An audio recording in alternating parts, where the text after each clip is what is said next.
Nous sommes à l'abbaye de la Bussière, bâtiment construit en 1140. Rentrer dans le parc, c'est découvrir un monde enchanteur d'histoire, de sérénité et d'élégance. N'oublions pas que les moines cisterciens sont restés à l'abbaye jusqu'à leur expulsion et à la vente de l'abbaye à la Révolution. Ceci a marqué la fin de 650 ans de vie monastique.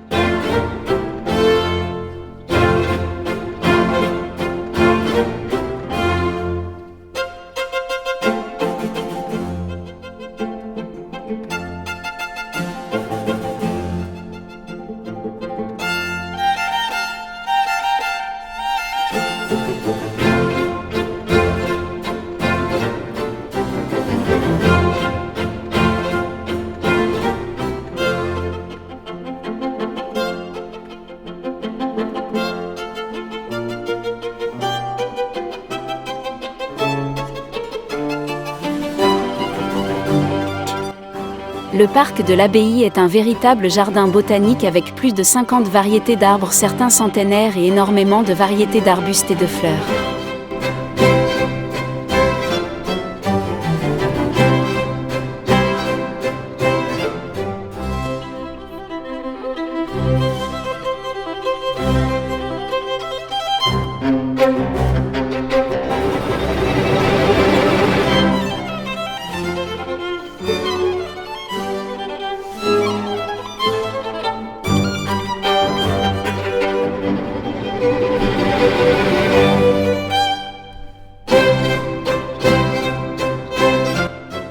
La petite rivière, l'Arvaux, serpente à travers le parc et se jette dans l'étang où se trouve une sélection fascinante d'oiseaux d'eau.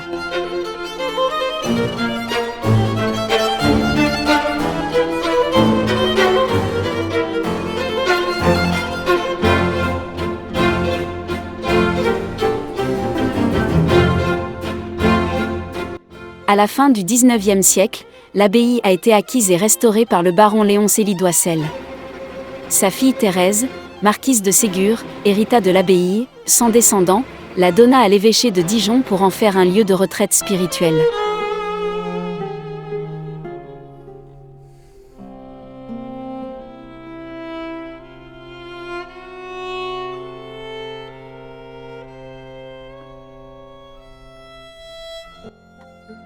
En 1954, la propriété a été cédée à une association qui s'appelait les Amis de la Bussière, mais au cours du temps, l'entretien de l'abbaye est devenu de plus en plus difficile. En 2005, la famille anglaise Cummins, propriétaire à l'époque de l'historique Amberley Castle en Angleterre, un hôtel de grande renommée et membre du groupe Relais et Châteaux, cherchait une propriété historique prestigieuse en Bourgogne. Les Cummins sont tombés tout de suite sous le charme et ont accompagné l'évêque de Dijon jusqu'à son bureau le jour même afin de signer un compromis de vente.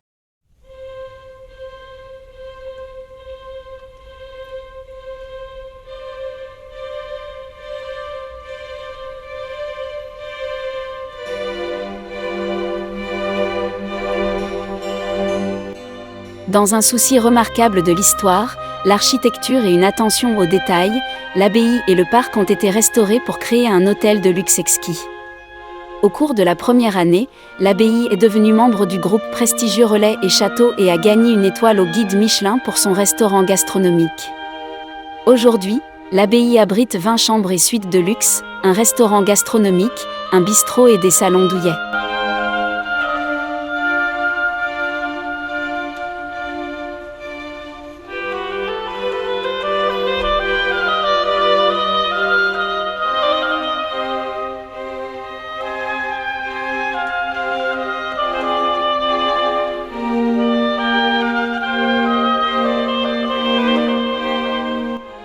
L'ensemble se situe dans un beau parc naturel de 7 hectares avec son étang.